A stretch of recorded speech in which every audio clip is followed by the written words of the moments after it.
after 5 years? Who is Sian Lim before? 5 years, sabi niyo po 5 years ago. Sabihin natin Sian Lim before I entered show business, before I entered Star Magic, before I became a talent ng ABS-CBN. Sian Lim is a very insecure guy. Hindi ko alam kung anong gagawin ko sa buhay ko. That's one of the reasons po bakit ako bumalik din galing Amerika. Kasi sinabi ko sa nanay ko, sabi ko, Mom, is there anything more to life? That's what I asked my mom. Sabi ko, hindi ko alam kung saan ako pupunta, Mom. Can you please help me? So, sabi ng nanay ko, yun yung ano ng buhay, yun yung challenge. Yan ang challenge ng buhay, sabi ng nanay ko, is to find what you want to do in life. And sabi niya, I will be there to support you along the way. So yun po ako 5 years before I entered show business na talagang walang direksyon. Laging malungkot. Thank you. Nung pumasok naman po ako sa industriya, hindi ko rin po alam kung saan ako lulugar. To be really honest, hindi ko po alam kung saan ako pupunta, hindi ko po alam kung what's next for me. I guess lahat naman po ng artista, hindi po namin alam kung saan po kami, what direction we're heading.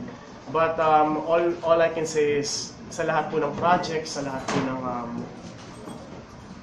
po ng naibibigay sa akin, I will do my best. Yun lang po.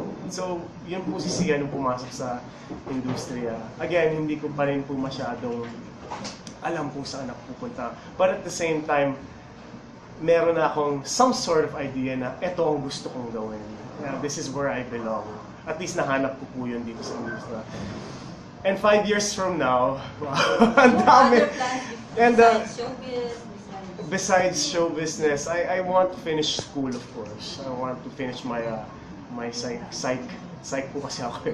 Psych po, my dream. Here or Anywhere, basta po makatapos po. Gusto ko pong, pangarap ko po maging isang psychologist. Pangarap ko po magkaroon pa po ng maraming projects. Pangarap ko po makatakel pa ng maraming roles. Marami pa pong material na katulad po ng Everything About Her. Marami pa pong direktor, marami pa pong makatrabaho. Yun po. Face to face. And if you are like, as Albert, anong masasabi mo kay Sia? Ang masasabi ni Sia kay Albert, napakasama mong tao. You're not grateful. Si Albert, hindi mo iniintindi. Marami kang hindi naiintindihan. Yun ang gustong sabihin ni Sia kay Albert. Bakit? Nasaan ang puso mo? Mana ka talaga sa nanay mong impacta.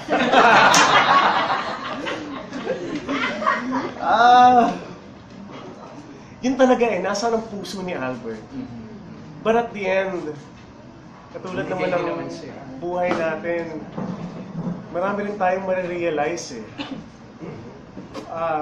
Katulad nga ng mensahe ng pelikula, kailangan ba natin ng taning para makuha yung realization na yan, di ba?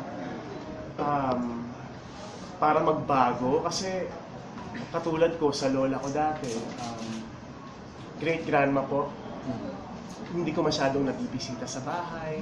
Sa Amerika po, hindi ko siya masyadong napupuntahan. Pero bakit nung nagkasakit at saka lang ako bumisita? So yun po, maraming realization na bakit pag nabigyan tayo ng deadline, nabigyan tayo ng timeline, dun pa lang. So, sana mahanap at least nahanap naman niya in the end ang pagmamahal si Albert. And ang gustong sabihin siguro ni Albert kay Sian is ito na siguro, ang gusto sabihin ni Albert kay Sian is everything's gonna be okay. Okay. Is it so far what you've been hoping for since 2015 or more to come? Yung pakiramdam po na ganito, yung ang saya-saya ko lang talaga Ang saya-saya ko lang talaga. Pero at the same time, hindi ko po sinasabi ko sa sarili ko na huwag kang masyadong magstay dun sa masaya. Kasi syempre at the same time, pag nag-stay ka sa masaya, baka maging manhid ka na eh. Yun yung iniiwasan ko. Iniiwasan ko maging manhid. Gusto ko pa rin masaktan, gusto ko pa rin makaramdam. Especially meron po kaming, ito po, The Story of Us, which requires, maraming puso, maraming hinanakit. So, it's been well, ngayon pong 2016 and I'm very thankful for it. Pero yun,